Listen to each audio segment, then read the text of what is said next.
Let me tell you the bitter reality. Most researchers who use AI, they use it the wrong way. They either don't know the full power of it or they don't leverage it. And this may not be because they don't want to. It's basically because they just don't know how to.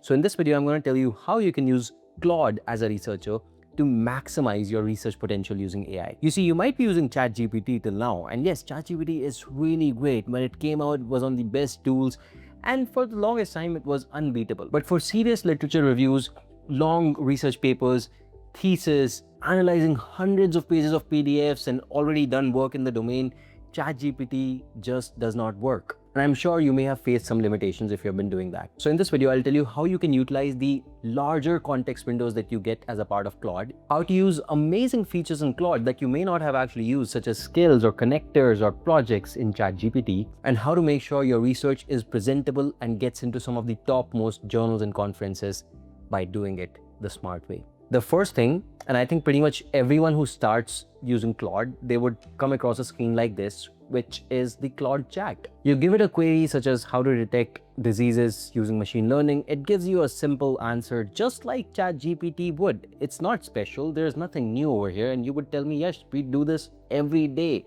And you would be right. The second prompt, however, over here is using something called as connectors. We still mention our exact question, and this time we go a little bit deeper. Let's say we say, mention the latest developments in Parkinson's disease detection using machine learning, which is obviously much more deeper now. We give the prompt, and before we give the prompt, we make sure that we turn on this one connector called consensus. As long as you have this thing running, you now have access to hundreds of databases where millions of research papers are uploaded, and this time you'll see that the answers quality is just so much better as a researcher, because now you're getting answers backed by research. You could actually open up the DOIs. You could verify that these papers that Claude is now basing its answers on are the latest, some of the latest ones. They're published in 2026, for instance, over here. And this is happening with all of these papers that it's suggesting. Some of these are published in Springer, somewhere else, and you can actually verify these papers as well. So at least you know now your research or your reviews or your answers are research backed. Keep in mind that everything that I'm showing you in this video, by the way, it is free. You can do this for absolutely free with the free version of Claude, and you're not paying for it. If you can afford it, by all means, be my guest. But I'm making this video for every single one of you guys, so everyone can benefit, regardless of your financial situation. Now, consensus is probably the best connector you're gonna find, but there are others. You could use PubMed, you could use bioRxiv. Depending on, of course, the field itself, you may have some relevant connectors, although some of them may be paid. All right, if you enjoyed that, connectors, yeah, you're gonna really love this, because next we're gonna talk about skills. Now, this is something you will not see on ChatGPT. A skill is basically used to teach Claude how to be an expert at pretty much anything. So your Claude could become an expert peer reviewer. Your Claude could become an expert researcher to find you scholarship. Claude could become an expert at novelty detection in your paper. There's so many things that Claude can do for you using skills. So for this video, I've already made your first skill available to you, and this one is the paper critic skill, where Claude will act like somewhat of a peer reviewer. It'll tell you what's wrong with your paper, what's good in your paper, and you just load up the skill over here on Claude, just like that on the screen as I'm showing you right now. You load it up, and you see the skill is now loaded. Now, all you have to do is to go back to Claude chat, load up the skill by pressing / and then select the paper critic skill, then upload that exact paper that you want peer reviewed, and that's it. You submit that to Claude, and you will start to see the magic. It understands the skill, and then it acts like the perfect peer reviewer. It gives you the summary of the paper. It tells you exactly what's wrong with it, what maybe it doesn't have novelty anymore. Now, this is an old paper I'm using, so of course it will definitely have all these issues. But look at how in-depth it goes with its review.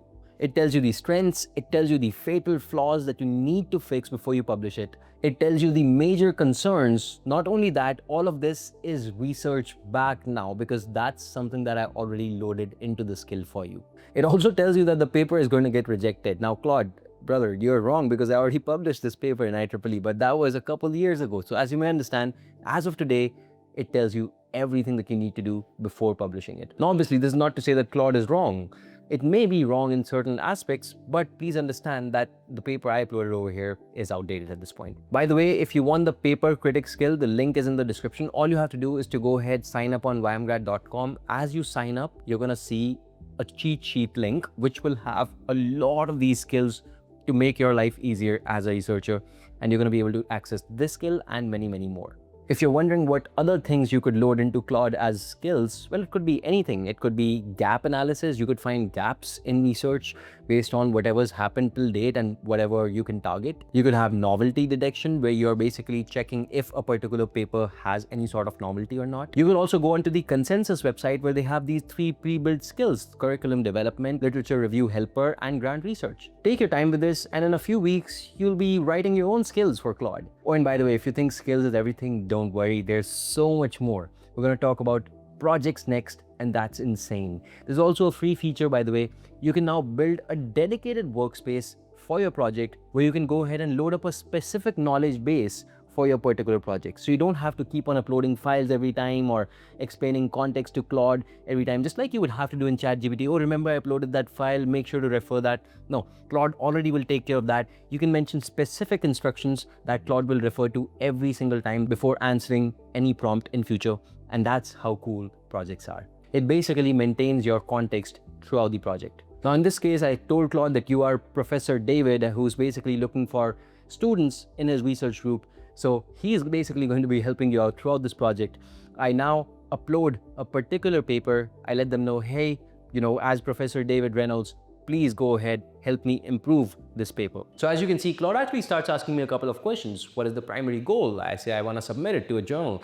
Then it asks me, what areas do you really want to improve? And I see, okay, I think I want to improve pretty much everything in the paper. So I select all of the above. Then it basically goes through as Professor David Reynolds, and it tells me exactly what's good and what's wrong with the paper, essentially. So here's what it's doing. It's searching each dimension, compiling critique, and let's see what it comes up with. It tells me that the 4.5 is the overall score out of 10 for the paper as of right now, because of these reasons.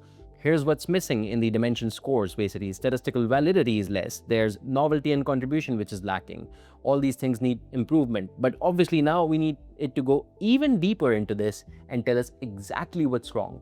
So it tells us the core problem, what is the biggest flaw, second issue, third issue, all these things that you need to improve before you submit this paper to a journal. But this is where it really starts to get better. Now, after I have this review, I certainly need to do improvements. So what I'm going to do is I'm going to ask Claude for a literature review, but I'm going to take it one step further. I'm going to ask it to create an interactive tool to perform a literature review in this domain. And let's see.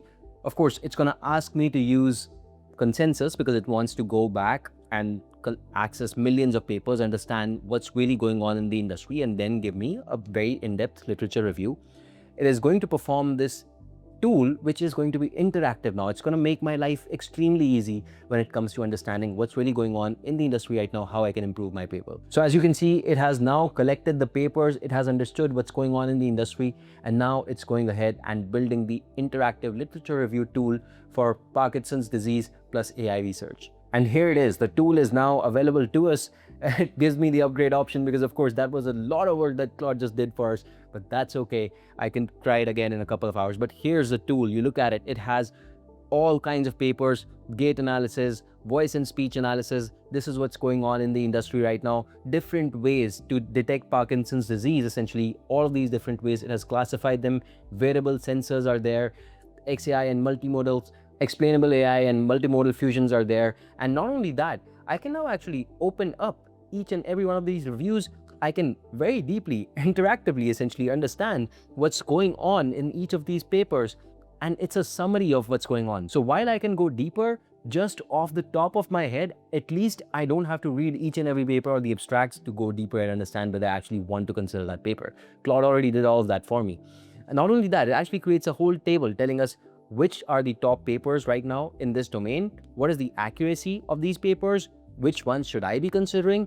It just makes my life so much easier. And this, my friend, this is magic. This is what ChatGPT would never do for me. It is telling me what kind of papers are being published, what is the publication volume per annum, and this is purely the power of Claude. A lot of us never get this far. We just limit ourselves to asking questions from ChatGPT, getting the answers, but that's not where it ends. By the way, did you know that when you go onto YMGrad.com, there's research groups. You could actually become a part of those research groups, join other people, or create your own groups which might actually help you in finding co-authors for your research. And you can even go onto the discussions page and post some quiz for free, and you can actually find people to chat with, and this chat is absolutely free. You could even message me one-on-one if you need help with your research endeavors, because there's just so much more I would like to share with you, and all of that is available on YMGrad.com. So make sure you reach out to me. If you like the video, make sure to share this with your fellow researchers, because I feel like they may enjoy it. And I hope to see you in the next one. Subscribe to the channel and follow me on Instagram. Until then.